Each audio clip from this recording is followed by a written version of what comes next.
बूढ़ी औरत की भविष्यवाणी। एक बार की बात है, एक छोटे से गांव में निर्मला नाम की एक बूढ़ी औरत रहती थी। निर्मला अपनी बुद्धिमत्ता और भविष्य की भविष्यवाणी करने की क्षमता के लिए पूरे गांव में जानी जाती थी। वह ग्रामीणों द्वारा पूजनीय थी और अक्सर सलाह और मार्गदर्शन के लिए पूछी जाती थी। एक दिन एक धनी व्यापारी निर्मला के पास एक बहुत ही महत्वपूर्ण मामले पर मार्गदर्शन मांगने आया। व्यापारी को अपने व्यवसाय में परेशानी हो रही थी और दिवालिया होने की कगार पर था। उसने निर्मला की क्षमताओं के बारे में सुना था और इस उम्मीद में उसके पास आया था कि वह उसके व्यवसाय को बचाने में उसकी मदद कर सकती है। निर्मला ने व्यापारी की व्यथा को ध्यान से सुना और फिर गहरी एकाग्रता में आंखें बंद कर ली। कुछ पलों के बाद उसने अपनी आंखें खोली और सीधे व्यापारी की ओर देखा और कहा, आपका व्यवसाय ठीक हो जाएगा। उसने ऐसी आवाज़ में कहा जिसमें कोई तर्क नहीं था। लेकिन आपको बलिदान करने के लिए तैयार रहना चाहिए। व्यापारी अवाक रह गया। कैसा बलिदान? उसने पूछा। निर्मला ने उसे गौर से देखा। आपको अपना सारा धन गरीबों को दे देना चाहिए और विनम्रता और सेवा का जीवन जीना चाहिए। अपनी सारी संपत्ति दान करने के विचार से व्यापारी भयभीत था। उसने अपना व्यवसाय खड़ा करने के लिए वर्षों तक कड़ी मेहनत की थी और वह यह सब खोने का विचार सहन नहीं कर सकता था। वह झुंझलाहट में निर्मला की झोपड़ी से निकल गया। उसे यकीन हो गया कि वह एक पागल बूढ़ी औरत से ज़्यादा कुछ नहीं है।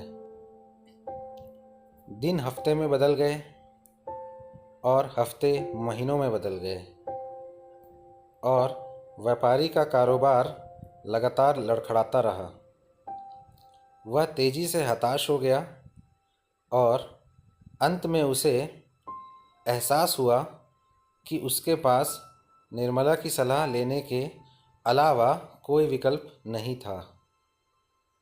उसने अपनी सारी संपत्ति इकट्ठा की और उसे गरीबों में बांट दिया, जैसा कि निर्मला ने निर्देश दिया था। जैसे ही उसने अपना धन दान किया, उसका व्यवसाय ठीक होने लगा। जिन लोगों ने उनकी उदारता प्राप्त की थी, वे उनकी प्रशंसा करते थे और उनके लिए नए अवसर खुल गए। उसने पाया कि वह एक धनी व्यापारी के रूप में पहले की तुलना में एक साधारण जीवन जीने में अधिक खुश था।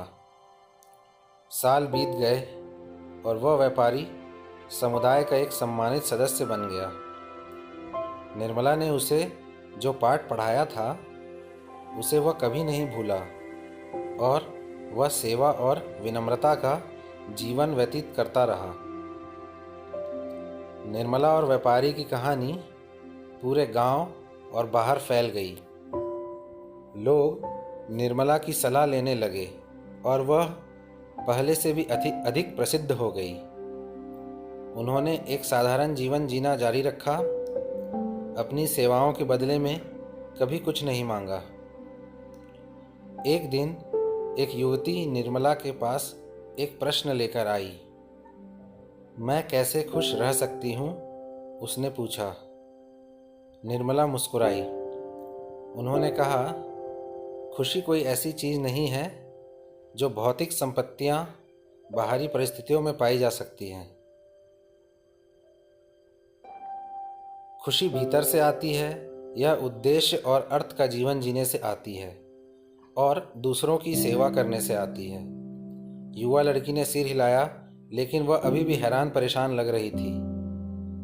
लेकिन मैं अपना उद्देश्य कैसे खोजूं? उसने पूछा।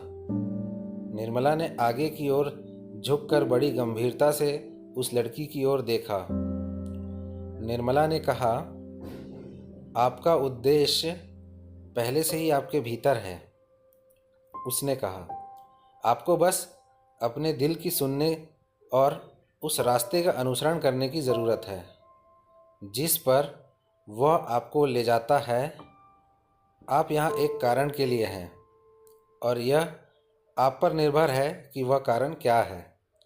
युवती ने एक नए उद्देश्य की भावना के साथ निर्मला की कुटिया को छोड़ दी। उसने कई साल दुनिया में भटकते हुए बिताए। उसमें अपनी जगह तलाश रही थी।